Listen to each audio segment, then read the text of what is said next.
እንዴ ልጄ፣ እኔ ወደዚህ መንገድ አልመራኋችሁ። ራሱ ፈጣሪ መርቶ ለዚህ ክብር ባበቃችሁ የእኔ መመስገን ምን የሚሉት ነው አሉ የመሠረት ምስጋና አይገባኝም ብለው። አይ አባ፣ መመስገን ሲያንሶ ነው። እስቲ የቱ አባት ነው አለሁ ብሎ እያታለለ ብዙ ወጪ ብዙ ተስፋ ሰጥቶ ሳያስበው የከዳውን ሰው እንደዚህ በትሕትናና በፍቅር አይዞ ያለሁልህ የሚለው አለች አባን ስታሞኛቸው የከረመችውን ሁሉ አስታውሳና የአባን ትዕግሥት አመዛዝና።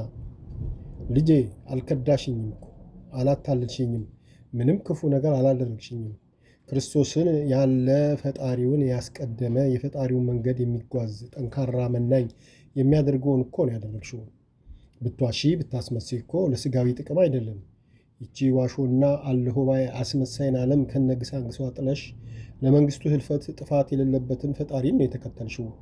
ይህ ደግሞ እኔንም መላው ቤተሰብንም ሀገርንም ብቻ ከዓለምና ከሰይጣን በቀር ሁሉን ያስደስታል እንጂ አያስቀይምም።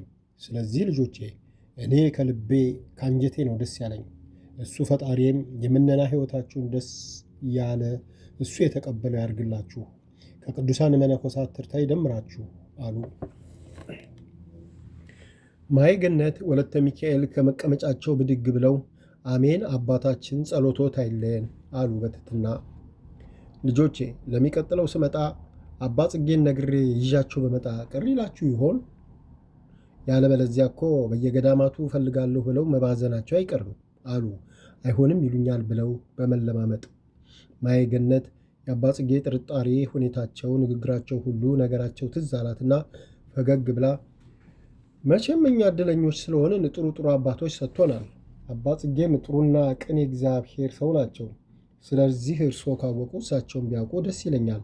ጠንቃቃም በመሆናቸው ለማንም እንደማይናገሩ እርግጠኛ ነኝ አለች። እንኳን እሳቸው ንጹሕ ቅዱስ ወንድሜ እኔስ ከንቱ እምነት ተጥሎብኝ የለ አሉና ለነ መሠረት ይጠቅማል መመሪያና መጽናኛ ይሆናል ያሉትን ከመጽሐፈ መነኮሳት ከስንክሳርና ከመጽሐፍ ቅዱስ እየጠቃቀሱ ሲመካክሯቸው ቆዩና በሉ ልሂድ አሉ። መሄዳቸውን ሲያስቡ አረፍ ብላ የነበረች ልባቸው እየተጨነቀች ወለተ ሚካኤልም መምኔቷን ለመጥራት ሄደች። አባ ወደ ማየገነት ዞር ብለው ልጄ ታዲያ ደብዳቤ ትጽፊ ከበድ ያለ ምክርና ማስጠንቀቂያ ጨምሪበት፣ በተለይ ለወንድምሽና ለእህትሽ ትንሽ እያስቸገሩ ነው አሉ። እሺ አባ፣ ግን ከእኔ መጽሐፍ ይልቅ የእርስዎ በቅርብ ሆኖ መምከርና ማጽናናት ይበልጣልና አደራ አትለዩዋቸው። አባ በኃይለ ገብርኤል ምክንያት በእውነት አልተቀየሙኝም አለች ውስጧ የጠረጠረበትን። ልጄ እኔ ልሙትልሽ፣ ፈጣሪ ያውቃል። መቀየም አይደለም ቅሬታም የለኝ። እሱ ያልፈቀደውን ነገር ካልሆነ ብዬ ምን አስቀየመኝ? ስለዚህ ልሙትልሽ፣ አልተቀየምኩም አሉ ከልባቸው። እሺ አባቴ አመሰግናለሁ። አሁን ሁለት ነገር እለምኖታለሁ። አንደኛ በእኔ ምክንያት የእህቴ ሰርግ እንዳይተጓጎል አደራ። ሁለተኛ ወልደ ገብርኤልን በቶሎ ዳሩት አለች። ስለ እህትሽ እሺ፣ ትንሽ ይረጋጉና የእናንተም ደብዳቤ ከደረሳቸው በኋላ ተመካክረን ይደረጋል። ስለ ወልደ ገብርኤል ግን እስካሁን ምንም የሰማነው ነገር የለም። እኔ ከሱ መስማት ያንቺን መገኘት ነበር ያስቀደምኩት። አሁን ከዚህ ስመለስ አስጠርቼ ነግረውና የሚለውን ሰምቼ ነው ወደ መዳሩም ሆነ ወደ ሌላው የምንሄደው። ስለዚህ አንቺ ለሁሉም አታስቢ፣ እኔ እንደሚሆን አደርገዋለሁ። አንቺ አሁን ማሰብ ማለም ያለብሽ ምነናሽን ብቻ ነው። ሌላው እሱ ራሱ እንዳለለት ይሆናል አሉ። አመሰግናለሁ አባቴ፣ እርሶን ዕድሜና ጤና ሰጥቶት ረጅም ዘመን ያቆይልኝ አለች። ልጄ አደራ ስጋትና ጥርጥር እንድጥልብሽ ሳይሆን ለጥንቃቄው ብዬ ነውና ይቺ ጓደኛሽን ጠንቀቅ በይ። የቤተሰብ አንዱም ስጋቱ ምነናሽ ከእሷ ጋር ስለሆነ ነውና አደራ ልጄ ጥንቃቄ አይለይሽ አሉ። እሺ አባቴ፣ በርጽ ጸሎት እጠነቀቃለሁ። እነርሱ እንደሚያስቧት ክፉ አይደለችም፣ ብቻ እንዳሉት አደርጋለሁ። ግን አባ የእሷ ቤተሰቦች እንዴት ሆኑ አለች። አይ ልጄ እነሱን ታያቸው፣ አገር ነው ጉድ ያላቸው። እንኳን ሰው መርፌ የጠፋባቸው አልመሰሉ። የጠፋችሁ ሁለት አባቷ ትንሽ አንገራገሩ። ከዛ ወዲህ እሷን ካነሳችሁ ትቀጣላችሁ የተባሉ ይመስል ትንፍሽ አላሉ። እኔ እስቲ ላጽናናቸው ብዬ በማግስቱ ሲሄድ አባቷ አይ አባቴ ይበጀኛል ካለች ትሞክረው፣ ምን ማድረግ ይቻላል? ተበድላ ተገፍታ ከቤት አልወጣች፣ በፈቃዷ ስለሆነ ይቅናት ብለናል አሉኝ። እኔም ከዛን ቀን በኋላ አንስቼባቸው አላውቅም። እረ ልጄ ለካ ሰው የረከሰበትን ቤት አለ አሉ በትዝብት። ጥለንወት ጠፋን አይደለም አባቴ አሉ እመምኔቷ ቀደም ብለው እየገቡ። እማሆይ ሴቴና እማሆይ ትርሲት ወለተ ሚካኤል ምሳና ሻይ ይዘው ተከትሏቸው ገቡ። አባ ተጋብዘውና ተጨዋውተው ሁሉንም ተሰነባብተው ደስ እያላቸው ተመለሱ። ወልደ ገብርኤል መጥቶ አባን ለምን ጠራኸኝ? የተጠራሁበትን ንገረኝ ብሎ አፋጠጣቸው። ይኸውልህ ልጄ መሰረት መንና ገዳም ገባች አሉ ሲሰማ የሚሆነውን ለማየት ወደ እሱ እየተመለከቱና ድንገተኛ ነገር እንዳይፈጠር እየሰጉ። ገደም ገደም ነው ያልከው ወይስ ሌላ ወዳ ኮበለለች? እስቲ ትክክለኛውን ነገር ደግመህ ንገረኝ አለ የሰማውን ነገር ማመን አቅቶት እየተጠራጠረ። አዎ ገዳም ገባች ነው ያልኩህ። ወደ ሌላ ወንድ የምትሄድ ልክስክስ ባለጌ አይደለችም። እሷ ጨዋ ያሳድጋት ነች። ስለዚህ የዚህ ዓለምን ሙሽርነት ንቃ ለሰማያዊ ሰርግ ራሷን አዘጋጅታ ገዳም ገባች። በቃ እውነቱ ይሄ ነው አሉ አነጋገሩና አስተያየቱ ትንሽ ንዴት ጭሮባቸው ቆጣ ብለው። ወልደ ገብርኤል አባን አፍጦ ሲመለከታቸው ቆየና ይኸውልህ መቼም ኢየሩሳሌም ወይ ሰማይ ቤት አይደለም የገባችው፣ እዚሁ በኢትዮጵያ ምድር አይደለም።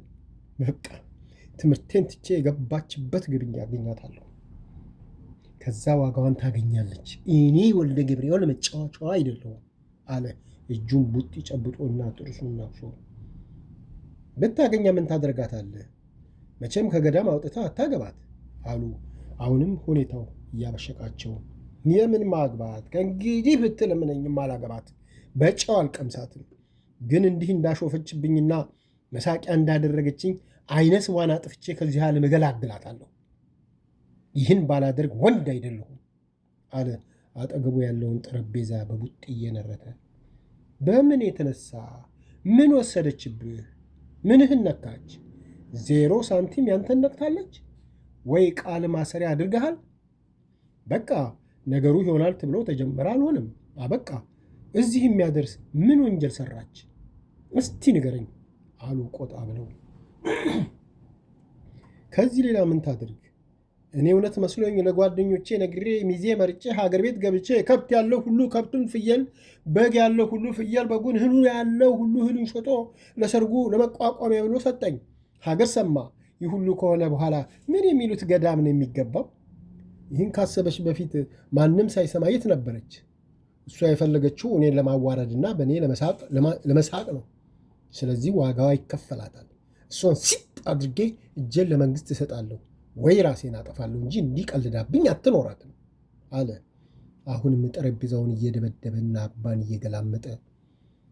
ነው ጥሩ፣ ይሄ ከሆነ ዓላማ በል ወደ እሷ ከመሄድ በፊት እኔን ግደልና እሷን ትደግማለህ። በል ተነስ ግደለኝ፣ የእኔ ዲያቆን፣ የእኔ መንፈሳዊ። ለካ ሳላውቅ ሰይጣን ነበር ያሳደግኩት። በል ወይ ልፋቴ! ለካ ደበኛዬን የበላበትን እጅ ነካሽ። ለካ ገላማጩን ነበር ሳቆላምጥ የኖርኩት። ወይ ፈጣሪ ምን አሰማኸኝ? በል አሁን ቅሌን ጨርቄን ሳትል ተነስተህ ውጣልኝ። ከእንግዲህ የኔና ያንተ ነገር አበቃ። እስላምና ክርስቲያን ነን። በቃኝ በቃኝ፣ ውጣልኝ አሉ በንዴት ጦፈው። ወልደ ገብርኤል ደነገጠ። እኔ አንተን ምን አልኩህ? ይህን ያህል የሚያስቆጣ ደግሞ እስከኔ እሷ በልጣብህ ነው ይህን ያህል የተቆጨህላት? እኔስ የተከዳሁት የተዋሸሁት አላሳዝንህ? የእሷ ብቻ ነው የታየህ? ለካ ይህን የጉዳት ለአንተ ምንም አይደል አለ ብሶቱ ገንፍሎ እምባ እየተናነቀው። አንተ ምን የተነካ? ምን ጎደለ? በፊቱኑ እኛ ተጭነን በግድ አልናት እንጂ እሷ መቼ ፈቀደችና መቼ ደስ አላትና? እስቲ ንገረኝ። እወድሃለሁ ወይ አገባሃለሁ ብላ በአፏ ነግረህ ነበር? እሱ ይቅር ደስ ብሏት እንኳ በፈገግታ አይታ ነበር? ይህን አምጣ እዚህ ቦታ ውሰደኝ መልሰኝ ብላህ ነበር?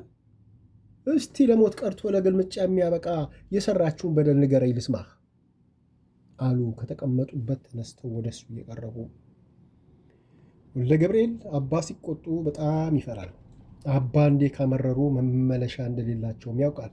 ስለዚህ ፈርቶ አቀርቅሮ ዝም አለ። በላ የኔ ጀግና ንገረኛ፣ ለመሆኑ ባፍህ ሙሉ ሲጣረጋታለሁ ስትል አልቀፍፍህም? መሰረትን ነው ለሞት የተመኛት? እንኳን ፈጣሪዋን ወዳ እሱ መዳፍ ስር ሆና ይቅርና ከፈለገችው ሰው ጋር ኑሮዋን ብትመሰርት ዝንቧን እሺ አትልም። ገባ? እሷ ግን የዋሃ ለአንተ አስባ እንዳትጎዳ ብላ በቶሎ ዳሩት አለች። በል አሁን ባትገላትም ገላሃታል። ከእንግዲህ የእኔና ያንተ አባትና ልጅነት አበቃ። አሁን ተነስ እናውጣልኝ አሉ ጮክ ብለው።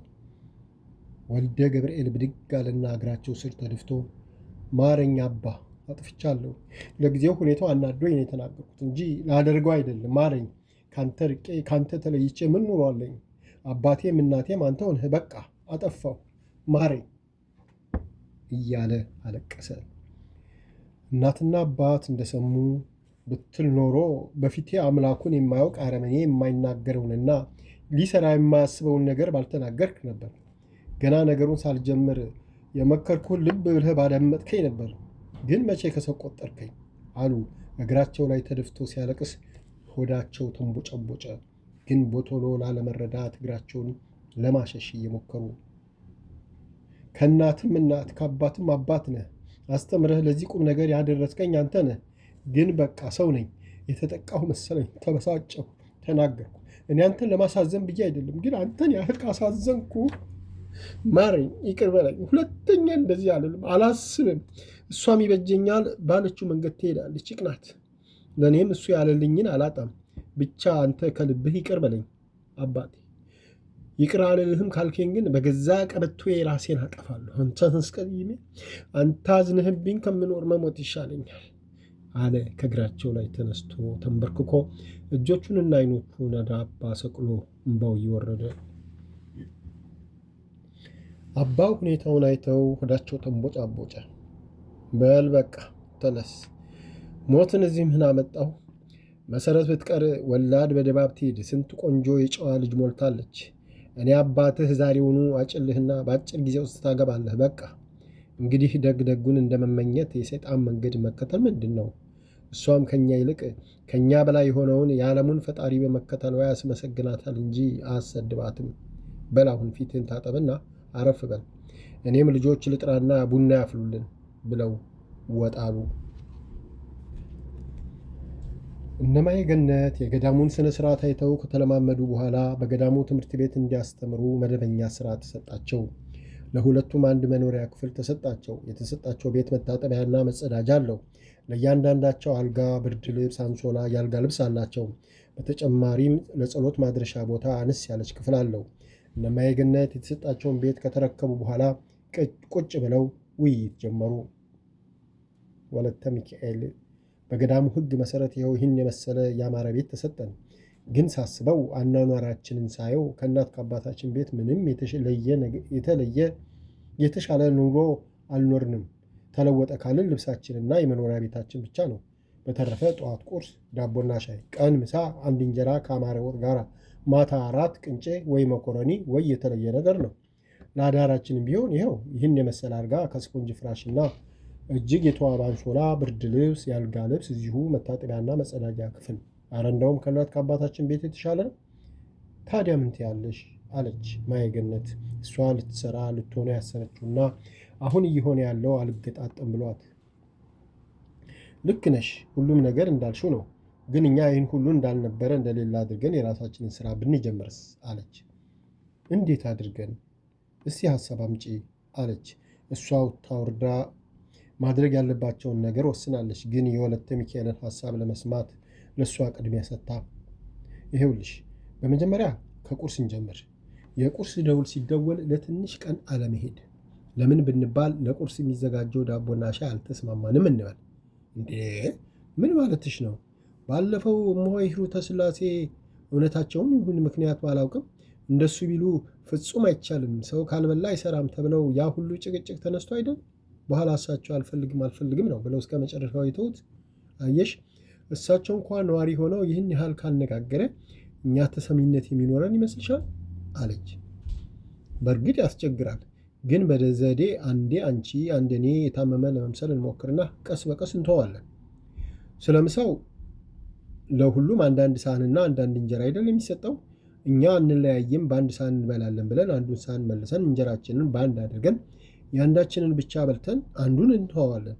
ምን ነው ከተባለ ጠገብን ነው መልሱ። እንዲህ እያደረግን ቀስ በቀስ አንድ እንጀራ ብቻ እንወስዳለን። የራቱን ደግሞ እንደዛው በአንድ እንመገባለን ብለን ተቀብለን ለካክፈን መተው። ምን ነው ጠገብን በቃ። ከጠገብን ግድ የለ። በዚህ አይነት በፈሊጥ እየጾምን ማንም ሳያውቅ እሱ ፈቅዶ መንኩሰን እሱ ወዳለው እስኪንሄድ እንኖራለን። ስለ መኝታውም ቢሆን ቀላል ነው። የምናድረው ብቻችንን ማን አይቶ ያወራብናል? ጣራው ግድግዳው ወይ አልጋው አፍ የለው። ስለዚህ ሰው አግኝተን ሰሌን በድብቅ እስክናስገዛ ድረስ የመሬቱ ሲሚንቶ ሌላ በሽታ እንዳያመጣብን አንዱን ብርድ ልብስ አንጥፈን አንዱን ለብሰን መተኛት፣ ጠዋት አንስተን አልጋችን ላይ ማንጠፍ። በቃ እንዲህ እያልን እናሳልፋለን አለች ማየገነት በጣም በመገረም። እንዴ ልክ ስትናገሪ እኮ ሆዴ ውስጥ ያለውን እያነበብሽ ይመስላል። እኔም ይህንኑ ነበር ያቀድኩት አለች እየሳቀች። በቃ እኮ ከእንግዲህ የምናስበው አይደለም የምንተነፍሰውም እኮ አንድ ነው።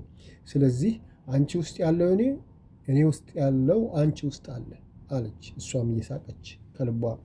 ይኸው ከነ 4 ነጥቡ እያየሁት አለችና ሌላው ደግሞ ባለን በትርፍ ጊዜ ጸሎት ቤት እየገባን በጸሎት በስግደት ጊዜያችንን ማሳለፍ፣ በዓል ከሆነ ደግሞ ከመጽሐፍት ቤት መጽሐፎች እየተዋስን ወይም በቤታችን ወይ አትክልት ውስጥ ማንበብ ያልገባንም በጥያቄ መልክ ይዘን አባን ወይ እናታችንን ወይም ሟሄን መጠየቅ መረዳት አለች ወለተ ሚካኤል ደስ እያላት።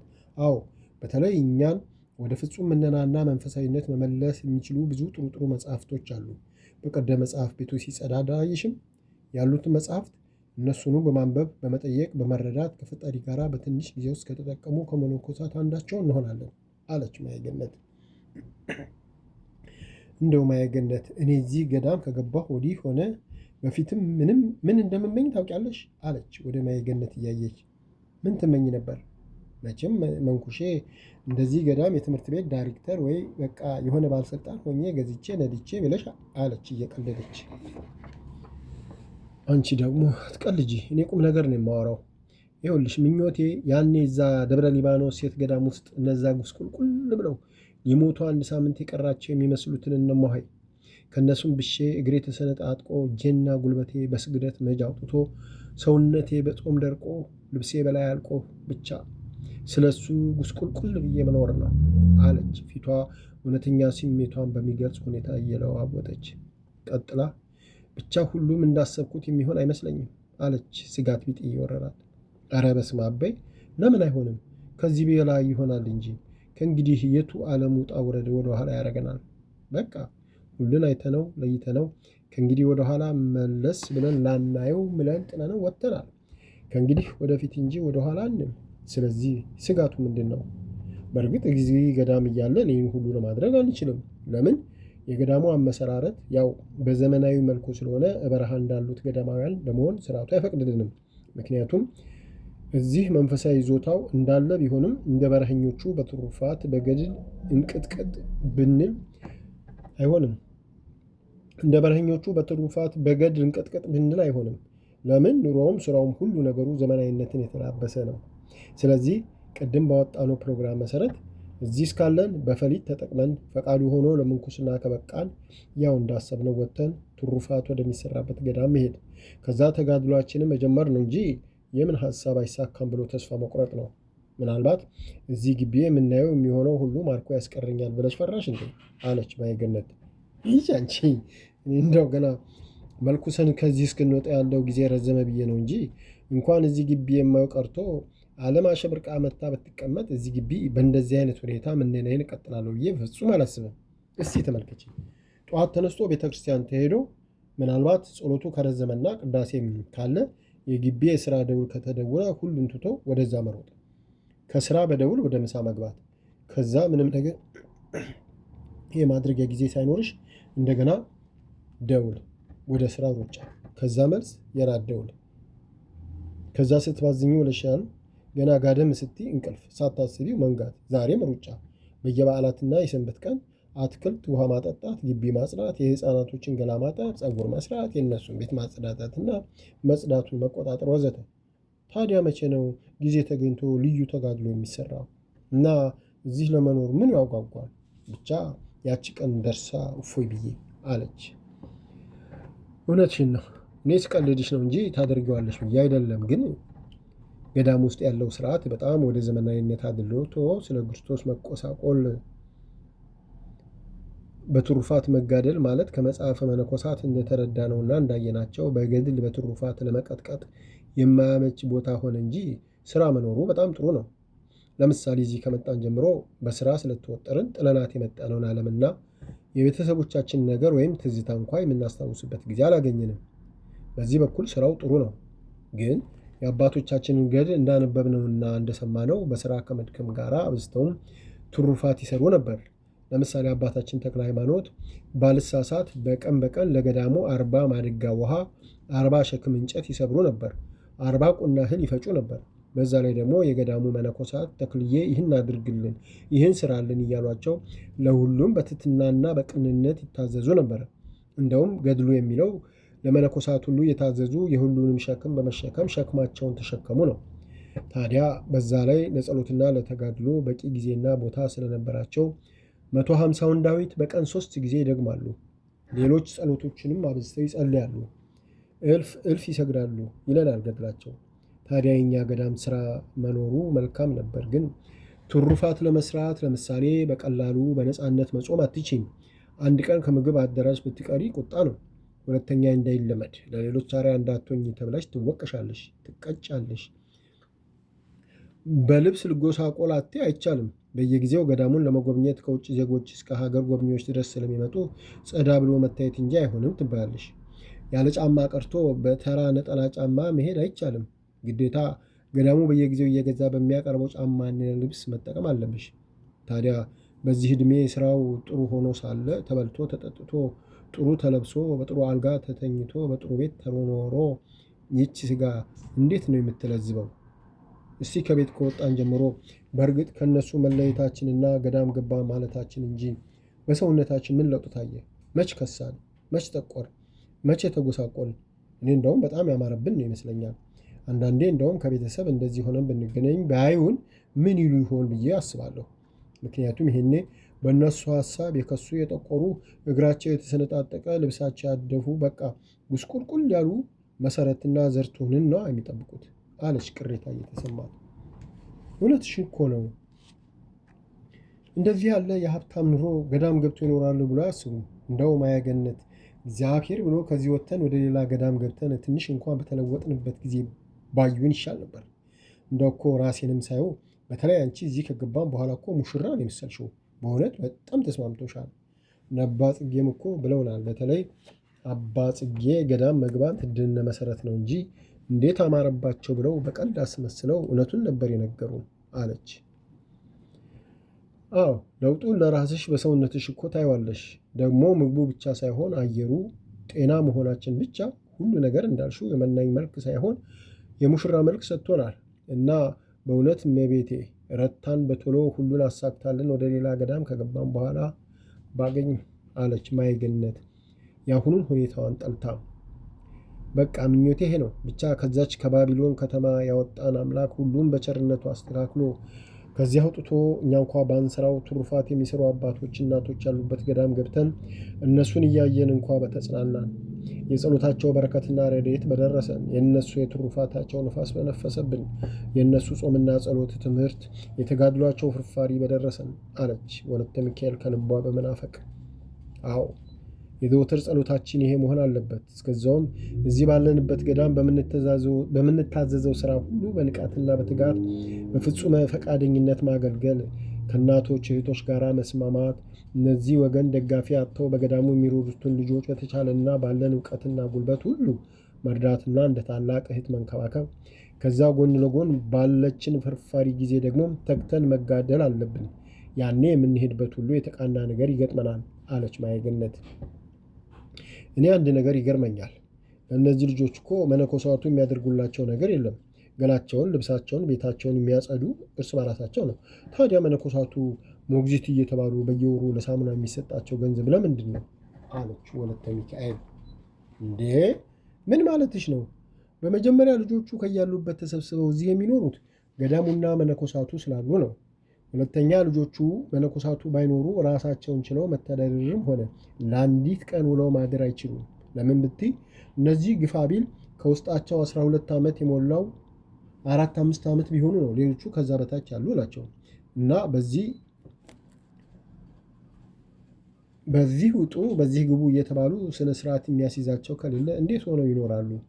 ደግሞስ መነኮሳቱ አሁን እኛም ጭምር ጊዜያችንን ሁሉ ሰውተን ዘመናዊንና መንፈሳዊን ትምህርት የምናስተምረው በደሞዝ ነው እንዴ? ይህን ሳትገነዘቢ ደግሞ እነዚህ ሁሉ ልጆች በሃይማኖት በምግባር ታንጸው ሲያድጉ ለሀገርና ለወገን የሚሰጡት ጥቅም አይታይሽም? እነሱ በደረሱበት ቦታ ሁሉ የሰላም አምባሳደሮች ሆነው አካባቢያቸውን ከዛም ወጣ ብለው ህብረተሰቡ ሁሉ የሰላምና የፍቅር ሰው ያደርጋሉ፣ ሃይማኖትን ያስፋፋሉ። ይህ የሚሆነው በመነኮሳቱ ኮትኩቶ ማሳደግ አይደለም?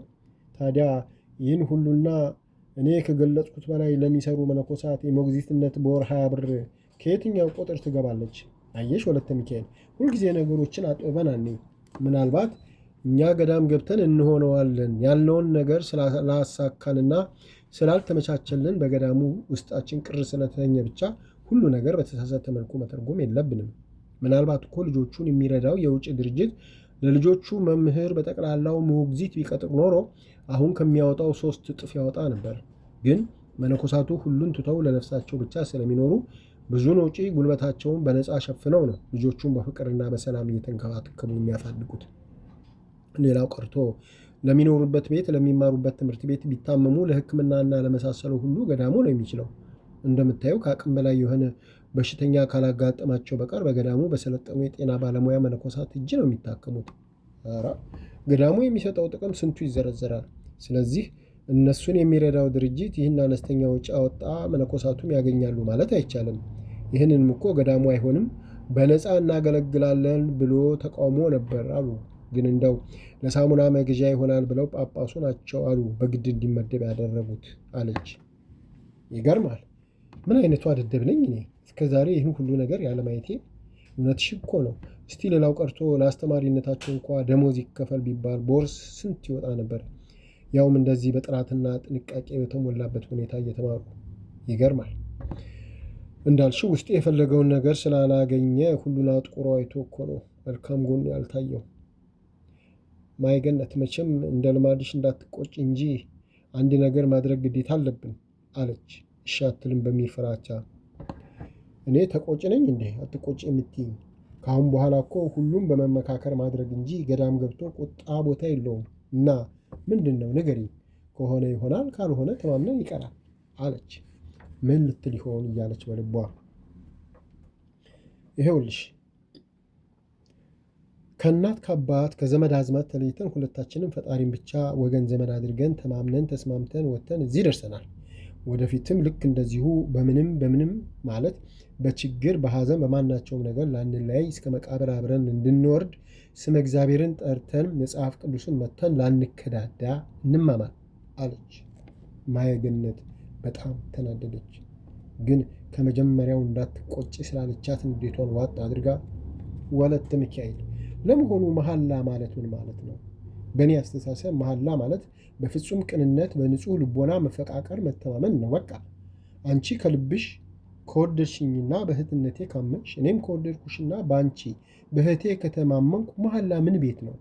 በመሐላ የተሳሰረ ፍቅር እኮ እንደኔ አስተሳሰብ የባርነት ሰንሰለት ነው።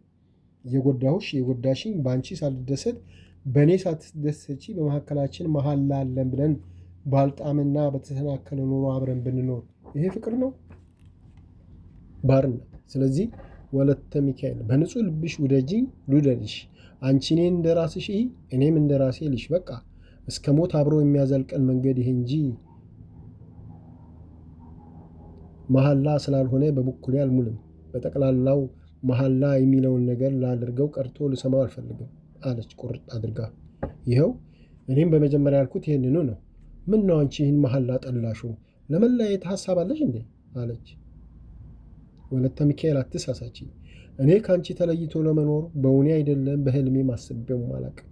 ወደፊትም እንደ እግዚአብሔር ፈቃድ አላስበውም። ግን መለያየት እንኳ ባስብ መሐላ አያግደኝም። ለምን ብትይ ሰውን አብሮ የሚያኖረው የመፈቃቀድ ፍቅር እንጂ መሐላ እንዳልሆነ ስለማወቅ። እስቲ እናስብ።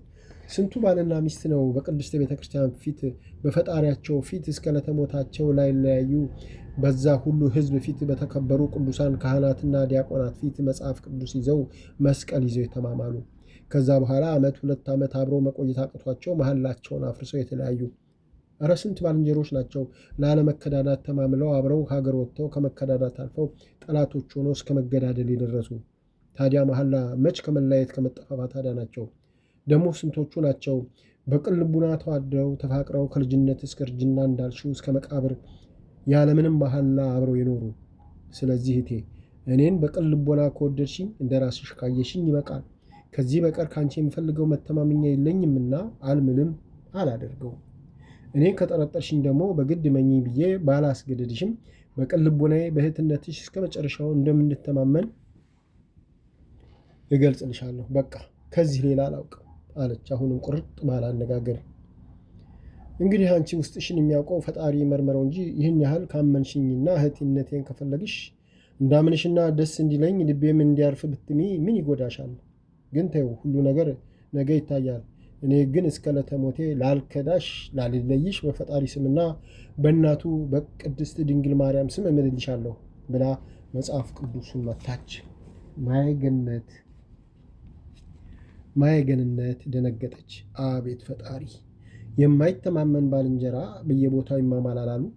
አሁን አብሮ ከሀገር የወጣ ከእናት ከአባት ከእህት ከወንድም ይልቅ ተማምኖ ክፉን ደጉን በአንድ አብሮ ለመኖር የወጣ ሰው ከዚህ ሌላ ምን መተማመኛ ኖሮት ይማማላል? እሱ ይቅር ይበልሽ አለች።